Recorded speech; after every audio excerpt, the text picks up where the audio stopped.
Selamat pagi kepada pemirsa Guris Sadan TV yang kami cintai. Guris Sadan TV membaca Indonesia dengan 3 metode. Metode pemikiran kritis, metode pemikiran analitis, dan metode pemikiran reflektif. Pemirsa Guris Sadan TV yang kami sayangi, pada saat ini kita membahas tentang bisnis dan kekuasaan, ya. Bagaimana misalnya hubungan atau relasi antara bisnis dan kekuasaan di Indonesia, ya. Kita mengambil contoh kasus Kaisang Pangarep, ya. Nah, kasusnya Kaisang Pangarep ini merupakan perwujudan, ya, dari bagaimana relasi bisnis dan kekuasaan di Indonesia memiliki keterkaitan yang cukup kuat, ya, terhadap praktek-praktek bisnis yang di Indonesia itu sebenarnya mengalami transformasi yang sangat luar biasa, ya. Kita tahu bahwa relasi bisnis dan kekuasaan di Indonesia merupakan relasi yang cukup lama, ya, tetapi berdasarkan catatan-catatan sejarah, relasi bisnis dan kekuasaan di Indonesia itu dimulai pada tahun 1974, ya, 70-an lah, ya, terutama ketika pemerintah Orde Baru membuka jalan terhadap masuknya pengusaha-pengusaha yang berasal dari dunia internasional, ya, atau masuknya kebijakan-kebijakan yang berorientasi kepada import, ya. Nah, pada tahun 1970-an pemerintah Orde Baru membuka keran impor besar-besaran, dan pada saat yang sama Indonesia kebanjiran perusahaan-perusahaan yang berasal dari Jepang, ya. Dan pada tahun 1974 terjadi demonstrasi mahasiswa yang sangat luar biasa, di mana demonstrasi itu bertujuan untuk menentang, ya, masuknya modal internasional ke Indonesia. Nah, sejak tahun 1970-an relasi bisnis dan kekuasaan di Indonesia ditandai oleh dua hal, ya. Yang pertama, bisnis menggunakan kekuasaan sebagai salah satu cara mereka untuk memperoleh akses kepada proyek-proyek pemerintah yang dibiayai oleh APBN dan APBD. Kemudian yang kedua, bisnis masuk ke dalam kekuasaan. Artinya mereka mencoba merebut jabatan-jabatan di dalam pemerintahan, ya. Dengan dua strategi ini, maka kemudian mereka memperoleh manfaat dan keuntungan yang disebut dengan relasi mutualisme, ya, relasi yang saling menguntungkan, ya. Kelompok-kelompok pebisnis ini mendapat proyek-proyek dari APBN yang dibiayai oleh APBN atau APBD. Kemudian juga pejabat-pejabat di dalam pemerintahan memperoleh keuntungan, ya, berupa fee, kemudian persentase yang mereka terima dengan berbagai macam hadiah, ya. Ya, hadiah itu wujudnya macam-macam, ya. Bisa dibelikan tiketnya untuk ke Eropa, ke Amerika, atau juga fasilitasi untuk ke berbagai macam kesenangan, ya. Pergi ke luar negeri, pergi ke ke Eropa, ke Amerika, yang dibiayai oleh kelompok pebisnis dengan berbagai macam fasilitasnya, ya. Nah, kita tahu bahwa Jokowi ini mempunyai kelompok pebisnis, ya, di belakangnya, ya. Dan mengapa negara di bawah kepemimpinan Jokowi ini memiliki orientasi yang sangat kuat terhadap investasi dan pertumbuhan ekonomi, ya. Karena disinyalir, ya, ada 9 naga yang membackup pemerintahan Jokowi, ya. Nah, dalam kaitan antara relasi kekuasaan dan bisnis, ya, di bawah pemerintahan Jokowi, kita melihat bahwa ada satu buku yang ditulis oleh Richard Robinson ya, yang judulnya adalah The Rise of the Indonesian Capital atau pertumbuhan modal di Indonesia.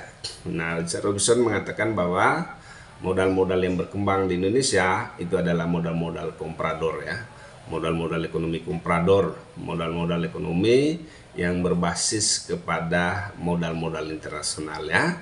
Nah, ini berarti bahwa untuk masuk dan berkembang di Indonesia, modal-modal internasional ini membutuhkan support ya, atau dukungan kekuasaan, fasilitasi kekuasaan, sehingga kemudian mereka mudah mendapatkan izin, mudah untuk berekspansi, dan juga mudah untuk berusaha ya, sehingga kemudian dalam konteks yang sama, pejabat-pejabat di dalam pemerintahan juga memperoleh berbagai macam keuntungan dari jabatan-jabatan yang mereka miliki, dari kekuasaan-kekuasaan yang mereka miliki ya, berupa fee proyek, kemudian juga komisi-komisi yang mereka terima, termasuk hadiah-hadiah yang atau gratifikasi yang diberikan oleh para pengusaha kepada keluarga mereka, kepada anak mereka, kepada cucu mereka, kepada ya paman mereka, kepada tante mereka, semuanya. Jadi ada relasi yang cukup kuat ya antara kelompok pebisnis dengan kelompok yang berkuasa di dalam pemerintahan, dan melalui kelompok-kelompok ini ada jaringan fee, jaringan komisi, kemudian jaringan hadiah ya, yang menyalur ke pejabat-pejabat pemerintah di Indonesia ya.